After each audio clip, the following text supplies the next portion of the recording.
They're just an advanced breed of monkeys on a minor planet of a very average star. 현재까지 우주에서 유일하게 생명체가 존재하는 행성 지구. 오직 지구의 생명체만이 특별한 것일까요? 우리는 어떤 목적을 위해 외계 행성을 탐색하는 것일까요? 외계 행성의 탐색은 우주 자연의 신비를 밝혀내기 위해서뿐만 아니라 가장 큰 목적인 외계 생명체를 찾기 위한 시도이기도 합니다. 30년 전만 하더라도 지구와 비슷한 행성은 상상도 할 수 없었습니다. 하지만 현재는 지구와 유사한 행성들이 발견되며 외계 생명체의 존재 가능성에 대한 기대감은 점차 커져만 가고 있습니다. 학자들은 외계 문명의 존재를 확인하더라도 직경이 대략 1000만 광년 정도에서 모여있는 우리와 가까운 54개의 국부 은하군을 제외한 다른 은하군에 속한 그들과는 영원히 볼 일이 없을 것이라고 합니다. 우주의 팽창 때문에 가령 빛의 속도로 움직이는 비행선이 개발되었다고 가정해도 그 기간을 짐작할 수 없기 때문입니다. 그렇다면 우리 은하 안에는 어떨까요? 이 또한 항성 간의 거리가 너무 멀기에 현재로는 쉽지 않을 거라고 합니다. 하지만 끊임없는 호기심으로 외계 생명체를 찾기 위한 연구와 탐사는 더 이상 멈출 수가 없습니다. 1992년 천문학자 미셸 마요르와 디디엘 켈로즈가 최초로 항성 주변을 돌고 있는 행성을 찾으며 본격적인 탐사는 2009년 3월 7일에 발사된 케플러 망원경으로부터 시작됩니다. 2018년 10월까지 지구와 유사한 행성을 찾겠다는 임무를 부여받은 세계 최초의 우주 망원경. 현재는 연료가 모두 소진되어 그 임무를 마친 케플러 망원경은 우리에게 엄청난 양의 데이터를 보내옵니다. 바로 케플러의 유산이었습니다. 약 10년 동안 53만여 개의 항성을 찾았고 2600여 개의 행성을 발견했습니다. 케플러 망원경은 행성이 항성 앞으로 지나가며 생기는 규칙적인 빛의 작은 밝기 변화 패턴을 감지할 수 있습니다. 이때 항성 주변을 돌고 있는 행성의 수, 행성의 크기, 모양까지도 판단할 수 있었습니다. 하지만 그 데이터의 양이 너무나도 광범위하기에 연구학자들로만 이 자료를 모두 분석하기는 어려웠습니다. 그래서 이 데이터를 일반인들에게 공개하고 현재는 많은 사람이 참여하며 케플러의 유산을 함께 보고 연구하게 되었습니다. 그러다 시민과학자팀에 의해 특이한 항성 하나를 발견합니다. 그 즉시 텍사스 주립대학교의 천문학자 앤드류 벤더버그에게 이 항성을 문의하게 됩니다. 그렇게 우연히 지구에서 약 350광년 떨어진 천칭 자리에서 발견된 이름 HD 139139라 불리는 이 항성은 다른 항성들과는 달리 불규칙한 빛의 밝기 변화 패턴을 기록하며 학자들에게 혼란을 가져옵니다. 87일 동안 28번의 밝기 변화 패턴이 모두 다르며 항성 앞으로 지나가는 물체의 크기, 모양도 판단되지 않았습니다. 여러 가능성을 제시하지만 명확한 답을 내리지 못하는 가운데 이것은 우리가 생각하는 별이 아니라 외계 문명이 아닐까라는 주장이 나옵니다. 카르다쇼프 척도의 고도로 발전한 문명의 수준을 크게 세 단계의 유형으로 분류하는데 행성에 존재하는 모든 에너지를 이용하는 1형 문명, 항성급으로 쉽게 태양의 모든 에너지를 이용하는 2형 문명, 은하 중심부의 초거대 질량 블랙홀을 포함한 은하의 모든 에너지를 이용하는 3형 문명입니다. 현재 인류는 이 척도의 0.73 정도로 앞으로 200년 후면 1형에 도달할 것으로 예상합니다. HD 139139는 2형 문명에 해당하는 다이슨구와 같은 거대 구조물이 아닌가 하는 주장입니다. 다이슨구는 거대한 구조물이 항성을 통째로 감싸 에너지를 얻기 위해 만들어진 가설상 상상의 구조물입니다. 하지만 이론적으로는 가능하다고 합니다. HD 139139의 불규칙한 주기는 다이슨구와 같은 거대한 구조물이기에 나타나는 현상이며 우리가 최초로 발견한 외계 문명의 신호가 아닐까 하는 주장입니다. 현재로 HD 139139는 우리가 발견한 가장 신비로운 별이다 라는 결론만 난 상태로 케플러의 임무 종료로 현재는 자세한 관측이 불가능한 상황입니다. 현재 우리의 판단으로 자연적 규칙을 찾을 수 없는 이 HD 139139는 과연 무엇을 의미하는 것일까요? 우리가 그토록 찾고 있던 외계 문명의 흔적인 걸까요? 아니면 넓은 우주에 우리가 모르는 또 다른 규칙을 가진 그저 조금 특별한 천체일까요? 우리 은하에만 최소 4천억 개 이상의 항성이 존재할 것으로 예상된다고 합니다. 이 중 태양과 비슷한 계열의 항성은 약 200억 개가 있습니다. 지구와 비슷한 생명체가 존재할 환경을 가진 행성이 0.1%만 되어도 그 수는 수백만, 더 나아가 우리 은하뿐만 아니라 다른 은하계까지 생각하게 된다면 그 수는 얼마나 될까요? 하지만 그들은 모두 어디에 있는 것인가? 2018년 4월 18일 오후 6시 51분 나사의 새로운 우주망원경 테스가 스페이스X의 펠컨 9에 실려 발사되었습니다. 그리고 현재는 케플러의 임무를 이어받아 외계 행성을 발견하기 위한 관측 임무를 수행하는 중입니다. 향후 10년 동안 온 우주를 관측하고 태양계 밖 수천 개의 외계 행성을 발견할 것이라고 기대하고 있습니다. 현재는 상당히 빠른 속도로 행성이 발견되며 오히려 학자들이 연구를 따라가기 힘들 정도라고 합니다. 외계 행성 발견의 황금기라 불리는 이 시기에 언젠가 외계 생명체의 존재 또한 확인하고 우리의 눈으로 직접 볼 수 있는 시기가 과연 오게 될까요?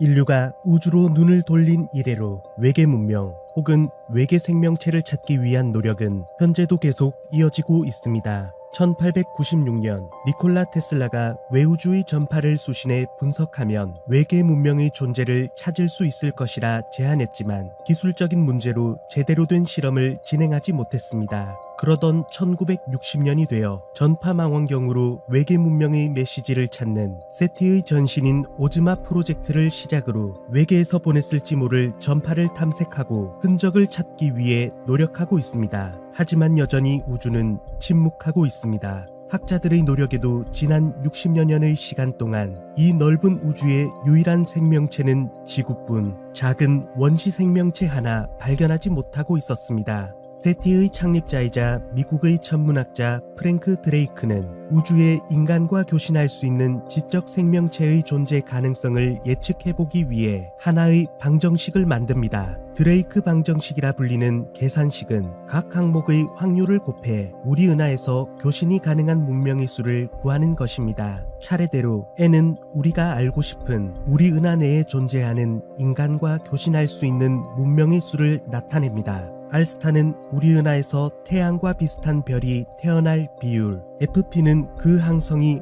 행성을 가지고 있을 확률, NE는 항성 속에 속한 행성 중 생명체가 살 수 있는 환경을 가진 행성의 수, FL은 그 행성에서 생명체가 발생할 확률, FI는 발생한 생명이 지적인 생명체로 진화할 확률, FC는 그러한 지적 생명체가 외계로 신호를 보낼 수 있을 정도로 발전할 확률, L은 위의 모든 조건을 만족하는 생명체가 존재할 수 있는 기간, 정확히는 교신 기술을 유지하는 시간을 나타내고 있습니다. 우리는 케플러의 유산으로 얻어진 관측 데이터로 NE에 해당하는 생명체가 존재할 수 있을 법한 골디락스 존에 탄생한 행성을 예측할 수 있습니다. 하지만 NE 값의 다음부터는 모든 것이 추측으로 학자들마다 구하는 확률 값이 다릅니다. 그 첫 단계인 FL은 조건을 만족하는 행성에서 생명체가 태동할 확률인데 이 부분부터는 실제 관측을 통한 데이터를 확인할 방법이 없었습니다.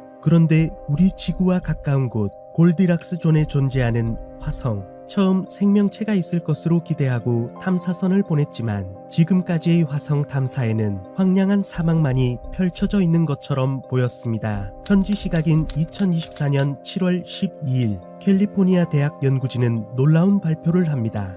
화성 내부를 살펴보며 인간이 살 수 있는지를 확인하는 임무를 맡은 나사의 인사이트-호는 지난 2018년 화성에 도착해 4년간의 탐사를 끝마쳤습니다. 2018년부터 2022년까지 인사이트-호를 통해 얻은 화성의 지진파를 연구한 결과 30억 년 전에 존재했지만 지금은 사라진 것처럼 보이던 물이 액체 상태로 존재한다는 놀라운 발표였습니다. 물은 화성 표면 아래 약 11km 지점인 중간 지각에 있는 것으로 파악되며 그 양은 화성 전체를 1.6km 깊이로 덮을 수 있을 정도의 엄청난 양이라고 연구팀은 추산했습니다. 지금까지는 수증기, 얼음의 형태로 발견된 적은 있지만 이 정도로 엄청난 양의 액체 상태인 물이 발견된 것은 처음이었습니다. 물은 우리가 알고 있듯 생명의 핵심 요소이기에 화성의 중간 지각에 잠재적으로 생명체가 거주할 수 있는 것은 물론 화성의 원시적인 형태로나마 생명체가 존재할 수 있다고 밝혔습니다. 만약 화성에서 원시 형태의 작은 생명체가 발견된다면 이는 드레이크 방정식 필터의 다음 단계인 지적 생명체로 진화한 외계 생명체의 존재 가능성 또한 늘어나게 됩니다. 하지만 아쉽게도 당장은 화성 지각 깊숙이 있기에 바로 생명체를 확인할 수는 없지만 그 가능성에 한 발 다가선 것은 확실해 보이며 곧 우리는 확인할 수 있을 것입니다. 과연 이 우주에 지구의 생명체만이 유일한 존재가 아니라는 작은 흔적을 발견할 수 있을까요?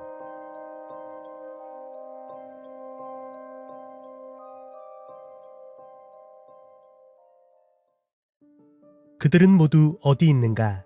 1950년의 어느 여름, 로스앨러모스에서 점심을 먹던 당대 최고의 과학자 4명은 외계 문명은 존재하는가에 대한 주제로 이야기를 나누고 있었습니다. 그들은 에드워드 텔러, 허버트 요크, 에밀 코논핀스키, 그리고 엔리코 페르미였습니다. 이들은 끝을 알 수 없는 광활한 우주의 크기와 138억 년의 나이를 생각하면 존재할 가능성이 충분하지 않겠는가라는 생각에는 동의하고 있었습니다. 우리 은하에만 5천억 개 이상의 항성이 있고 여기에 포함된 행성은 대략 1조 개에서 4조 개 내외로 적어도 수십억 개의 지구 같은 행성이 존재할 수 있을 것으로 추측했기 때문입니다. 그렇기에 외계 행성에서 지적 생명체로 발전하고 문명을 발전시키는 것 또한 충분히 가능하다고 판단했습니다. 이를 가만히 듣고 있던 엔리코 페르미는 그렇다면 우주에 외계 우주선으로 가득 차야 할 텐데 그들은 모두 어디 있는가? 이 물음은 페르미 역설로 지금까지 이어지고 있습니다. 이후 페르미 역설을 설명하고자 하는 다양한 가설들이 등장합니다. 필연적으로 서로 다른 문명 간의 접촉은 어느 한쪽의 멸망으로 이어지기에 자신들의 모습을 드러내지 않는다는 어둠의 숲 가설, 우주의 우리 인류가 첫 번째 문명이거나 다른 행성을 방문할 정도까지 발전한 문명은 없을 것이라는 가설, 혹은 이미 인류가 존재하기도 전 이미 먼 과거에 외계 문명이 방문했고 그들의 기억 속에 남은 지구는 원시 행성일 뿐이라는 가설, 외계 문명이 보았을 때의 지구는 일종의 생태공원과 같이 지구 안전을 지키기 위해 접근을 제한하고 있다는 동물원 가설 등 다양한 가설이 있습니다. 하지만 행성에 외계 생명체가 존재하든 그곳에 외계 문명이 있든 우리는 생명체가 자연 발생하고 지적 생명체로 진화하는 빈도와 이유를 알지 못하기에 페르미 역설을 해결하기란 힘든 문제입니다. 어떤 이유에서인지는 알 수 없지만 만약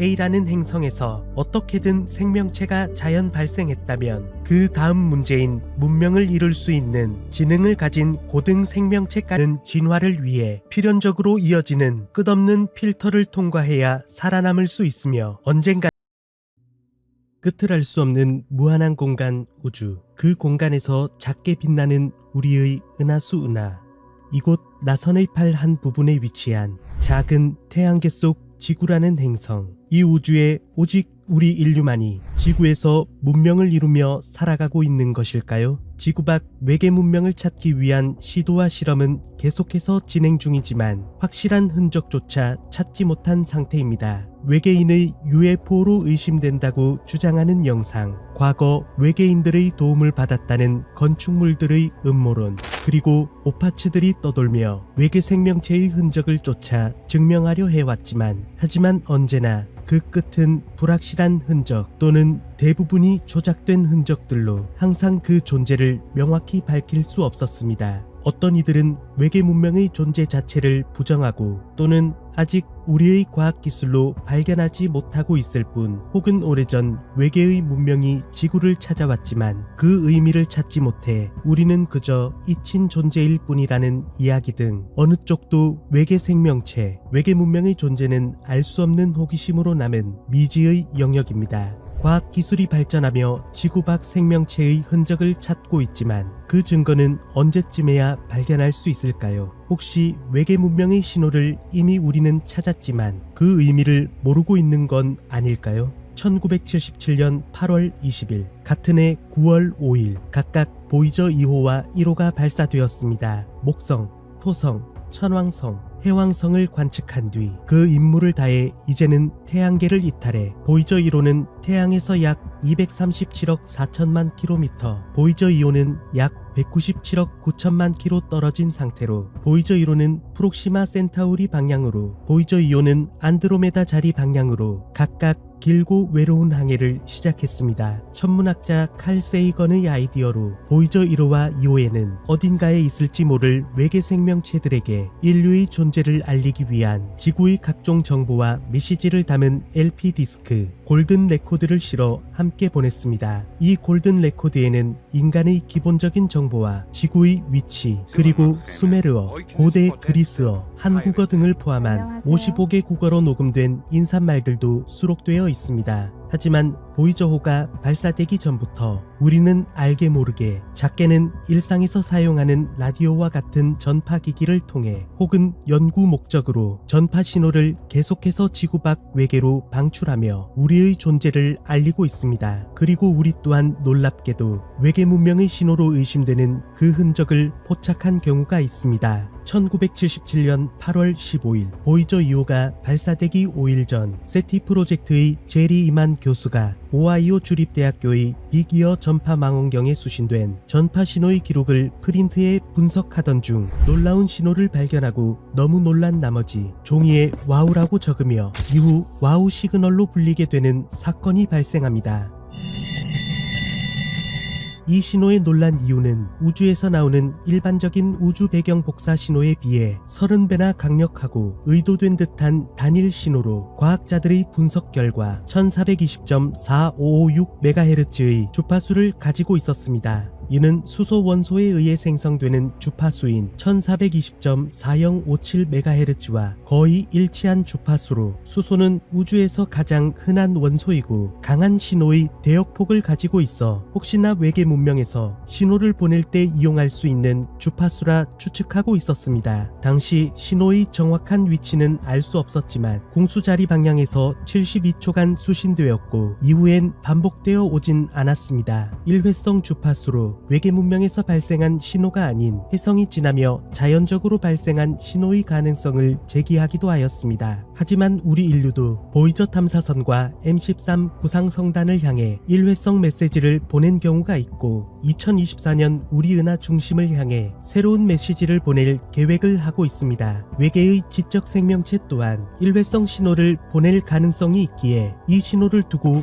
명확하게 무엇이다 라고 단정지어 이야기할 수도 없습니다. 학자들은 와우 시그널이 온 공수자리 방향의 모든 항성을 조사하던 중 45년 만에 이 신호가 보내졌을 것이라고 예상되는 항성 하나를 특정하게 됩니다. 우리의 태양은 G형 주계열성으로 태양과 흡사한 K형 주계열성을 포함한 비슷한 계열의 항성을 찾던 중 발견한 이 항성은 지구에서 약 1800광년 떨어져 있어 현재 우리의 기술로는 자세히 탐사할 수가 없습니다. 하지만 이 행성 주변으로 지구와 비슷한 생태계를 이룬 행성이 존재한다면 이곳에는 생명체가 존재할 확률이 매우 높다고 판단하고 있습니다. 와우 시그널은 외계 문명에서 보낸 흔적인 걸까요? 외계 지적 생명체의 흔적으로 의심되는 신호들은 현재도 계속해서 발견되며 분석 중입니다. 영화 콘택트의 우주에 우리만 있다면 엄청난 공간 낭비일 것이다 라는 말처럼 인류 이외의 외계 지적 생명체는 과연 존재하는 것일까요? 그리고 언젠가 만약 외계 문명의 신호와 흔적들을 정확하게 포착한다면 그에 답해주는 것은 과연 옳은 일일까요? 스티븐 호킹 박사는 우주로 우리의 존재를 알리는 것에 엄중한 경고를 한 바 있습니다. 외계의 그들이 만약 호전적인 존재라면 현재 인류는 그것을 감당할 수 있겠는가?